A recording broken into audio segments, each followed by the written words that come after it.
श्रोतेहो नमस्कार. श्री गणेश पुराण यामधला उपासना खंड यातील आपण 6वा अध्याय आज पाहतो.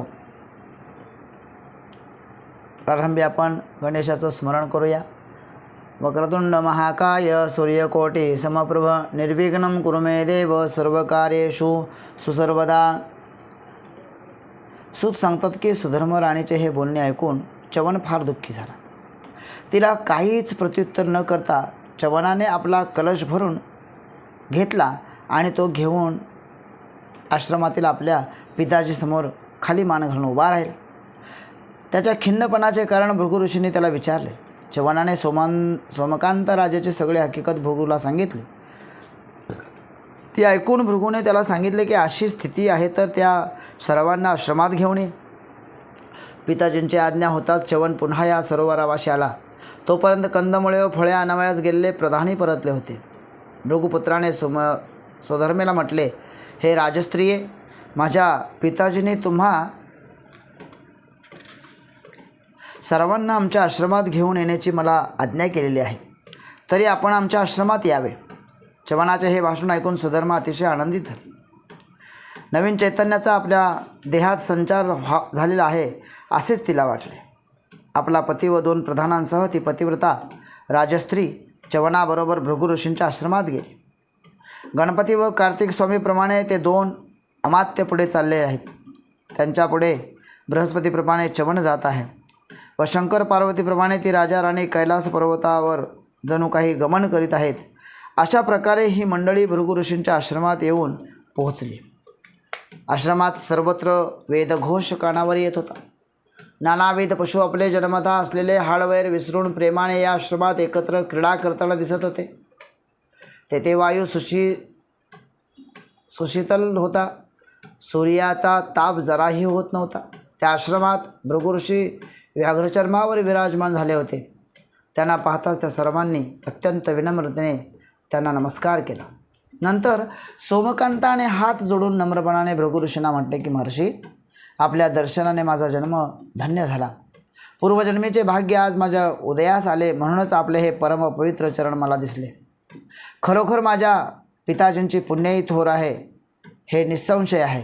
महाराज, मी आजवर न्यायमार्गाने प्रजापालन केले. उभ्या आयुष्यात मी कधीही जाणून वा नेणून पापकर्म केलेले नाही, तरीही माझ्या शरीराला ही दुर्धर व भयंकर व्याधी लागलेली आहे. व्याधी निरसनार्थ मी यापूर्वी पुष्कळ उपाय आजपर्यंत योजले, परंतु ते सर्व निष्फळ ठरले. महाराज, आपल्या पुण्याने या परिसरात पशुपक्षी आपले निसर्गतः असलेले वैर विसरून गुण्या गोविंदाने एकत्र नांदतात पाहून मला आपल्याशिवाय मोठा विश्वास उत्पन्न झालेला आहे. आपल्याविषयी मोठा विश्वास उत्पन्न झालेला आहे. माझ्यासाठी आपणच जर काही उपाय योजला तर त्या व्याधी नष्ट होईल अशी दृढ श्रद्धा माझ्या अंतःकरणात निर्माण झालेली आहे. म्हणून मी आपणास सर्व भावाने शरण आलो आहे, तरी आपण माझे रक्षण करा. राजाची ती प्रार्थना ऐकून भृगु ऋषी म्हणाले की राजा, तू काळजी करू नको.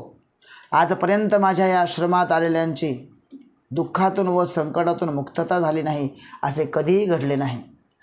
मी या व्याधीनाशासाठी तुला उपाय सांगेन. तुझ्या पूर्वजन्मातील पापामुळेच राजा तुला हे दुःख भोगावे लागत आहे. ते पाप कोणते तेही मी तुला सांगेन, परंतु प्रथम आपण भोजन करून घ्या. अरण्यातून प्रवास केल्यामुळे तुम्ही सर्वजण फार श्रमला आहात व भुकेने तुमचे चेहरेही म्लान झालेले आहेत. सर्वांनाच या भृगु ऋषींच्या भाषणाने फार समाधान झाले. नंतर भृगु ऋषींनी सर्वांना अभ्यंग स्नान करून उंची वस्त्रालंकार अर्पण केले व उत्कृष्ट मिष्टान्न भोजन दिले. भोजनोत्तर ऋषींनी दिलेले मृदुशय्येवर सर्वांनी निद्रा केली. ऋषींच्या आश्वासनामुळे राजाची चिंता दूर पळून गेली होती. म्हणून राजाला त्या आश्रमात जशी शांत निरामय झोप लागली, तशी झोप त्याला आपल्या राजवाड्यातही कधी लागली नव्हती. या ठिकाणी हा 6वा अध्याय संपूर्ण झाला. वक्रतुंड महाकाय सूर्यकोटी समप्रभ निर्विघ्नं कुरु मे देव सर्वकार्येषु सुसर्वदा. श्रोतेहो नमस्कार. आज आपण श्री गणेश पुराण यामध्ये 7वा अध्याय पाहत आहोत. उपासना खंडातला हा 7वा अध्याय. या अध्यायामध्ये सोमकांताची पूर्वजन्मकथा आपल्याला श्रवणास मिळणार आहे. प्रारंभी आपण गणपती बाप्पाचं स्मरण करूया.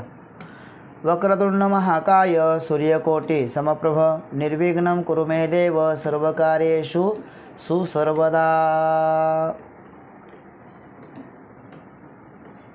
दुसऱ्या दिवशी प्रातःकाळी भृगु ऋषींनी आपले संध्या होमादी नित्य अन्निक आटोपले आणि त्यांनी सोमकांताला आपल्याजवळ बोलवून त्याला त्याचे पूर्वजन्माचे चरित्र सांगण्यास सुरुवात केली.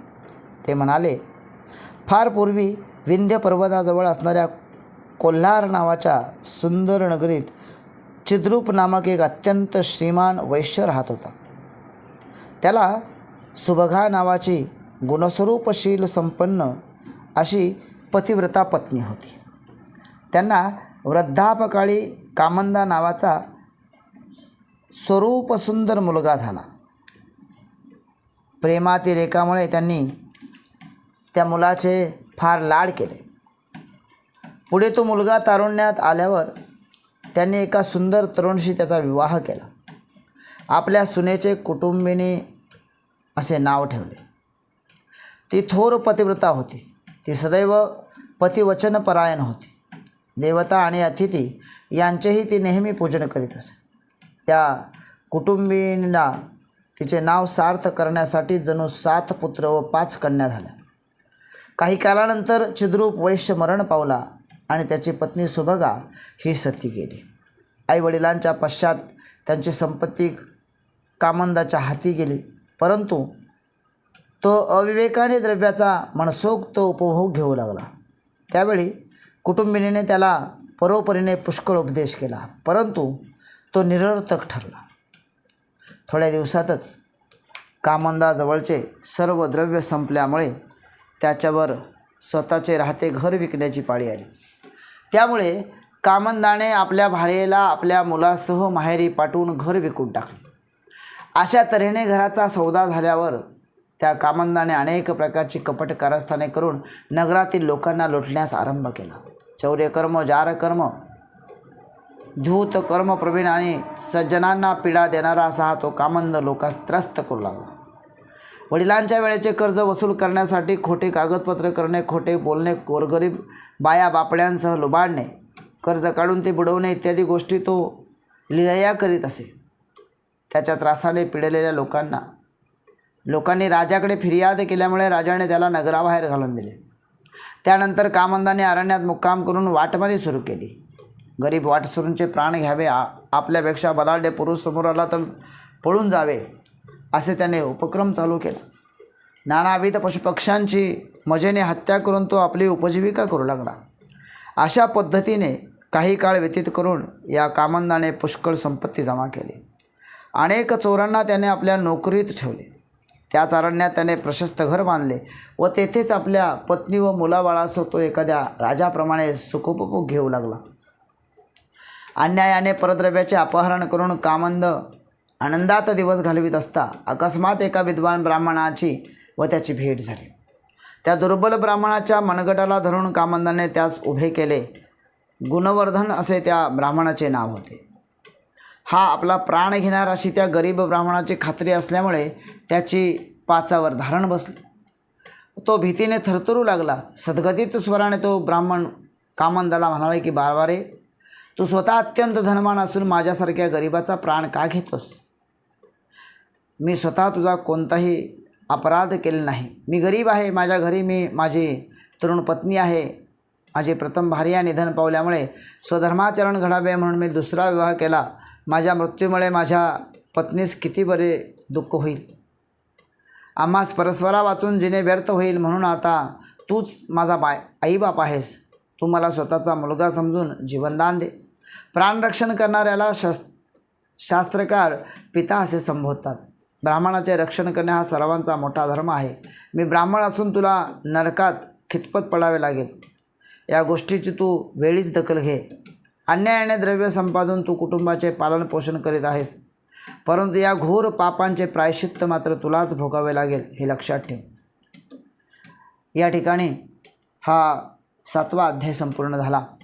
वक्रतुंड महाकाय सूर्यकोटी समप्रभ निर्विघ्नं कुरु मे देव सर्वकार्य सर्वदा. श्रोते हो नमस्कार. आज आपण श्री गणेश पुराण उपासना खंडामधला 8वा अध्याय पाहतोय. वक्रतुंड महाकाय सूर्यकोटी समप्रभ निर्विघ्नं कुरु मे देव सर्वकार्य सर्वदा. भृगु ऋषी पुढे सांगतात, हे त्या ब्राह्मणाचे दीनवाणीने केलेले भाषण ऐकून त्या निष्ठुर कामंदाला त्या गरीब ब्राह्मणाची जराही दया आली नाही. कारण नाना प्रकारची पापकर्मे केल्यामुळे त्याचे मन वज्र कठोर झाले होते. तो कामंद ब्राह्मणास म्हणाला की, अरे मूर्खा, तुझी विद्वत्ता माझ्यापुढे अगदी व्यर्थ आहे. मला उपदेश करणे आणि दगडापुढे गीता सांगणे सारखेच आहे. एखाद्या फुटलेल्या घागरीत पाणी ओतले तर ते त्या घागरीत राहील का? दारुड्याला जसे तत्त्वज्ञान सांगितलेले आवडत नाही, तसे तुझे बोलणे मला पसंत नाही. आपले कामक्रोधादी विकार ज्याला तृप्त करायचे आहेत त्याला लाज धरून काय उपयोग? ज्याला धन व संपत्तीचा साठा करावायचा आहे त्याने दयामाया इत्यादी सर्व काही गुंडाळूनच ठेवले पाहिजे. कावळ्याजवळ पावित्र्य, जुगारी माणसाजवळ खरेपणा, नपुसकाशी धारिष्ठ्य आणि सापाजवळ क्षमा कधी तुला दिसली आहे का? हल्ली फार दिवसात मला तुझ्यासारखी शिकार मिळाली नव्हती. तू कसला सुटतोस आता माझ्या हातून? भृगू पुढे सांगतात की, असे बोलून त्या निर्दय कामंदाने आपल्या हातातील तलवारीने त्या ब्राह्मणाचा शिरच्छेद केला. कामंदाने अशा पद्धतीने हजारो ब्राह्मणांची हत्या केली होती. त्यापैकी उदाहरण म्हणून मी हे एक घटना तुला सांगितली. अशी दृष्ट कृत्ये करता करता कामंदाला म्हातारपण आले. वृद्धावस्थेमुळे त्याचे शरीर थकले, दृष्टी मंदावली, सौंदर्य नष्ट झाले, झोप उडाली. त्याचे नोकर चाकर, पुत्रपौत्र, आप्तेष्ट सर्वजण त्याचा अनादर करू लागले. त्यावेळी त्याला एका ब्राह्मण मित्राचे स्मरण झाल्यामुळे त्याने त्यास जवळ बोलावून घेतले. त्याला सांगून कामंदाने इतर ब्राह्मणांना पाचारण केले. कामंदाच्या भीतीने व त्या ब्राह्मणाच्या भिडेने अनेक ब्राह्मण कामंदाच्या घरी आले. अनेक प्रकारची दाणे त्या ब्राह्मणास अर्पण करण्याची इच्छा कामंदाने प्रदर्शित करताच ब्राह्मण म्हणाले की, तुझ्यासारख्या पापी माणसाकडून आम्ही दाणे घेत नाही. तुझ्या प्रतिग्रहानेच काय, परंतु तुझ्याशी भाषण केलेले आम्हाला पातक लागेल. असे बोलून ते सर्व ब्राह्मण तेथून निघून गेले. त्या ब्राह्मणाने आपल्या घरी गेल्यावर सचैल स्नान करून पापक्षालनार्थ पवमान सुक्ताचा जप केला. हा प्रकार घडल्यानंतर कामंदाने डोळे उघडले व त्याबद्दल त्याला पश्चाताप झाला. आपण आता काही पुण्यकृत्य करावे म्हणून त्याने आपल्या परिचित ब्राह्मणाचे सहाय्य घेतले.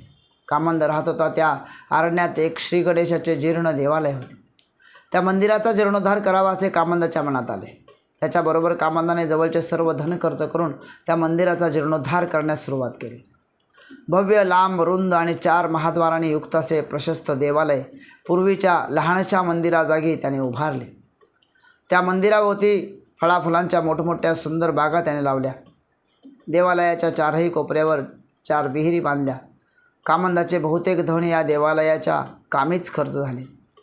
उरलेले धन त्याच्या आप्तेष्टांनी त्याच्याजवळून हरण केले. नंतर काही कालानंतर कामंद मरण पावला. प्रथम यमदूताने त्याला चाबकाने फटकाविले. त्याच्या सर्वांगास काटे टोचले.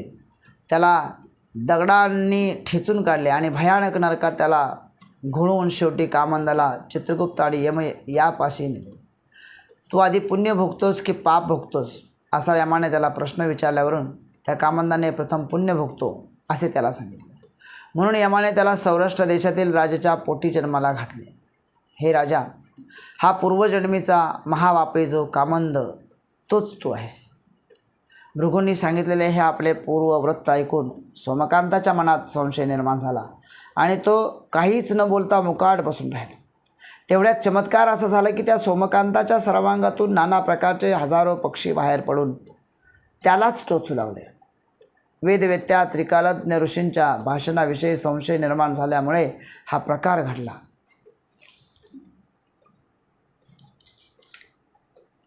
त्या पक्ष्यांच्या चंचू प्रहारामुळे राजा घायाळ होऊन भृगु ऋषींना म्हणाला की, अहो ऋषी श्रेष्ठ हो, आपल्या या पवित्र आश्रमात पशुपक्षी निसर्गता असलेले आपले वैर सोडून प्रेमभावाने एकत्र नांदतात आणि हे पक्षी व्याधिग्रस्त झालेल्या मला आणखी मारित आहेत, हे कसे? महाराज, मी आपल्याला शरण आलो आहे.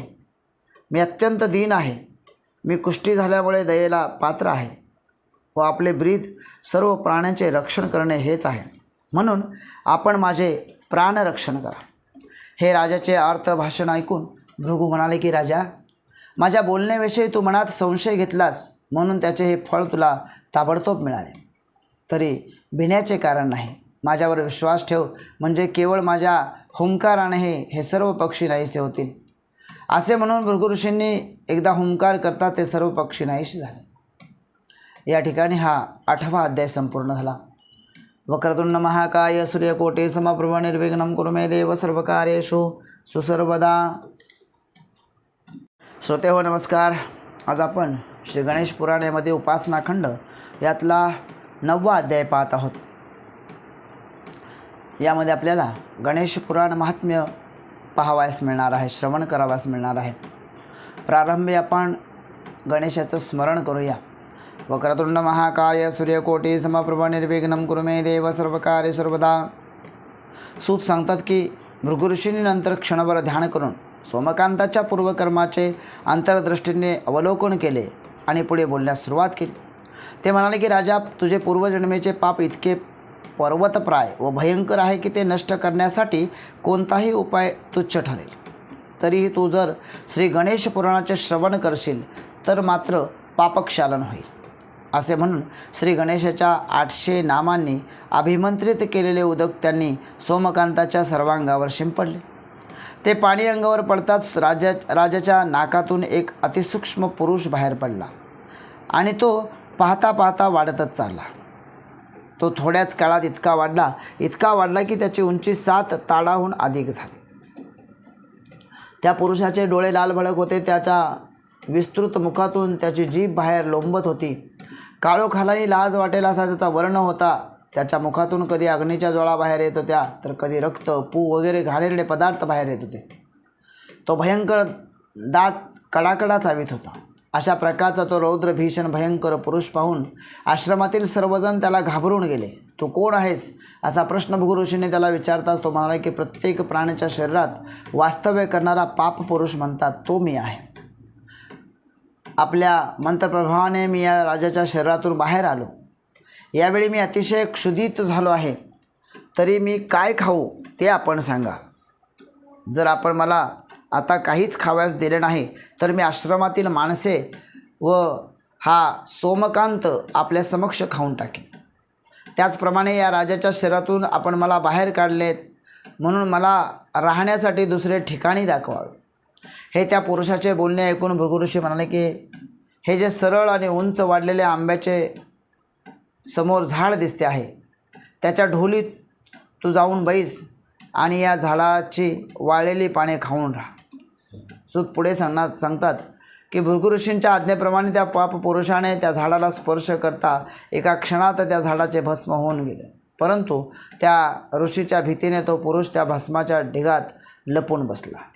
हे पाहून भृगु ऋषी राजाला म्हणाले की राजा, तुझ्या अतिशय पापामुळे हा वृक्ष जळून भस्म झाला आहे.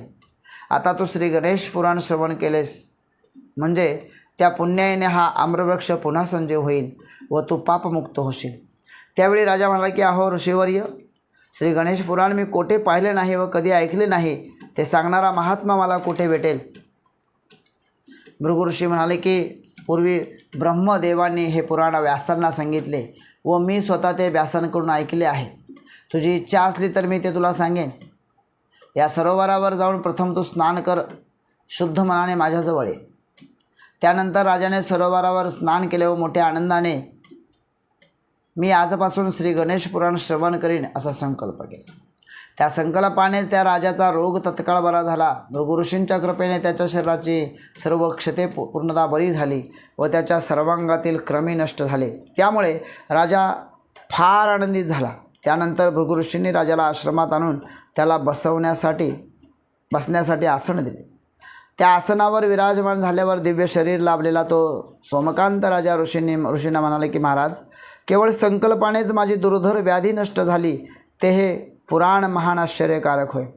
भृगु ऋषी म्हणाले की यात शंका नाही. अनेक जन्मातील पुण्य ज्याच्या गाठी असेल त्यालाच या पुराण श्रवणाचा अलभ्य लाभ घडेल. हे पुराण जो श्रवण करील त्याची सप्तजन्मांची पापे नष्ट होतील. साक्षात ब्रह्मस्वरूप असलेल्या त्या श्री गणेशाचे महात्म्य वर्णन करण्यास कोण समर्थ आहे? प्रत्यक्ष सहस्त्रमुखाचा शेषसुद्धा त्याचे वर्णन करण्यास असमर्थ आहे. तरीही मी व्यासांकडून जसे ऐकले आहे तसे तुला सांगतो. हे राजा, श्री गजाननावर दृढ भक्ती असेल त्यानेच हे पुराण श्रवण करावे. या ठिकाणी हा 9वा अध्याय संपूर्ण झालेला आहे. वक्रतुंड महाकाय सूर्यकोटी समप्रभ निर्विघ्नं कुरु मे देव सर्व कार्ये सर्वदा. श्रोते हो नमस्कार. श्री गणेश पुराण उपासना खंडातला आज आपण 10वा अध्याय पाहत आहोत. यामध्ये व्यासांचा गर्भोपरिहार आपण श्रवण करणार आहोत. भृगू सांगतात की नारायणाच्या अंशापासून निर्माण झालेल्या भगवान व्यासांनी एका वेदाचे ऋग्वेद, यजुर्वेद, सामवेद आणि अथर्ववेद असे 4 विभाग केले व वेदांचे ज्ञान समजून घेण्यासाठी प्रयत्न केला. त्यांना स्वतःच्या ज्ञानाचा गर्व झाल्यामुळे त्यांनी पुराणे रचण्यास प्रारंभ केला. परंतु आपली रचना निर्विघ्नपणे तडीस जावी म्हणून प्रथम त्यांनी गणेशाचे किंवा इतर कोणत्याही देवतेचे स्मरण केले नाही. त्यामुळे बुद्धिभ्रम होऊन त्यांना काहीच सुचेना. ज्याची बुद्धी वेदांची व्याख्या करणे इतकी कुशाग्र होती तो त्या व्यासांना नैमित्तिक काम्य व श्रोतकर्मे करण्याचाही भ्रम होऊ लागला. ज्याप्रमाणे औषधींनी किंवा मंत्रप्रभावाने एखादा मोठा साप स्तंभित होतो त्याप्रमाणे त्यांच्या बुद्धीची अवस्था झाली. आपली बुद्धी भ्रष्ट होण्याचे यथार्थ कारणही व्यासांच्या लक्षात येईना. त्यामुळे ते अतीव लज्जित होऊन या घटनेचे कारण विचारण्यासाठी सत्यलोकी ब्रह्मदेवाकडे गेले. सत्यलोकी ब्रह्मदेवाने व्यासांचा यथोचित सत्कार केला. त्यानंतर नम्रभावाने व्यास ब्रह्मदेवाला म्हणाले की हे ब्रह्मदेवा, कलियुगातील मानवाचे पापाचरण पाहून मी दुःखी झालो. सांप्रत या कलियुगातील प्रजा फार नास्तिक आणि वेदांची निंदा करणारी झाली आहे. आचार विचारांच्या बाबतीत त्यांना कोणत्याही प्रकारचा विधिनिषेध राहिलेला नाही. म्हणून मी ज्याच्यामध्ये वेदांचा अर्थ समाविष्ट आहे अशी पुराणे रचावयाचा विचार करून त्या मार्गाला लागलो. परंतु आश्चर्य असे की माझी बुद्धीच एकाएकी कुंठित झाली. त्यामुळे मी अगदी दिग्मूढ झालो आहे. असे एकाएकी माझ्या ठिकाणी अज्ञान निर्माण होण्याचे काय कारण असावे हे विचारण्यासाठीच मी आपल्या चरणाजवळ आलो आहे. तरी याचे कारण सांगून ते अज्ञान नष्ट होण्याचा एखादा उपायही आपण मला सांगावा. व्यासांची ती प्रार्थना ऐकून ब्रह्मदेवाने थोडासा विचार करून आश्चर्याने व्यासांना म्हटले की बाबा रे, कोणतेही कार्य सुरू करण्यापूर्वीच त्याचा साध्यंत नीट विचार करावाच पाहिजे. दंडेलीने गर्भाभिमानाने किंवा मत्सरग्रस्त होऊन एखादे काम करू नये. काम करू लागल्यास त्यात अनंत विघ्ने येतात. विनम्रपणे आणि युक्तीने केलेले कार्यच सिद्धीस जाते. आजवर केवळ गर्वामुळे अनेकांची फजिती झाली आहे. मारुतीला दुसऱ्याचे वाहन होण्याचा प्रसंग गर्वामुळेच झाला. मत्सरामुळेच दुर्योधनावर सर्वनाश ओढवला. मत्सरानेच परशुरामाने क्षत्रियांचा विध्वंस केला. जो सृष्टीचा निर्माता असून पालन करताही तोच आहे. कर्म कर्तुम असे ज्याचे सामर्थ्य आहे. सर्व लोकपाल ज्याच्या आज्ञेने आपली कामे करतात. इतकेच काय की ब्रह्मदेव, शंकर व विष्णू असे तिघे श्रेष्ठ देवही सदैव ज्याचे आज्ञांकित आहोत. जो सर्व संकटांचा नाश करतो त्या श्री गणेशाचे गर्वामुळेच तू स्मरण केले नाहीस. स्वतः सर्वज्ञ असल्याचा तुला गर्व झाला. श्री गजाननाचे काय किंवा इतरही कोणत्या देवतेचे स्मरण तू गर्वामुळे केले नाहीस. म्हणून तुला असा भ्रम पडला आहे. कार्य लहान किंवा थोर कोणतेही असो त्याला प्रारंभ करण्यापूर्वी श्री गणेशाचे स्मरण केले तर कसलेच संकट येत नाही. श्री गजानन म्हणजे साक्षात परब्रह्म. त्यालाच विनम्र भावाने शरण जा म्हणजे तुझ्या सर्व कामना पूर्ण होतील. हे न करता तू हजारो वर्षे तिष्ठत राहिलास तरी तुझी इच्छा कधीच पूर्ण होणार नाही. ब्रह्मदेवाचे भाषण श्रवण करून व्यासाने त्याला सांगितले की हे दयाघना, सांप्रत माझी बुद्धी भ्रमिष्ट झाल्यामुळे मला काहीच स्मरत नाही. यासाठी श्री गजानन म्हणजे कोण, त्याचे रूप कसे आहे, त्याचे ज्ञान कोणत्या मार्गाने होईल, तो यापूर्वी कोणाला प्रसन्न झाला होता, त्याने अवतार किती घेतले इत्यादी संबंधी सर्व काही आपण मला सांगा. या ठिकाणी हा 10वा अध्याय संपूर्ण झालेला आहे. वक्रतुंड महाकाय सूर्यकोटी समप्रभ निर्विघ्नं कुरु मे देव सर्वकार्येषु सुसर्वदा.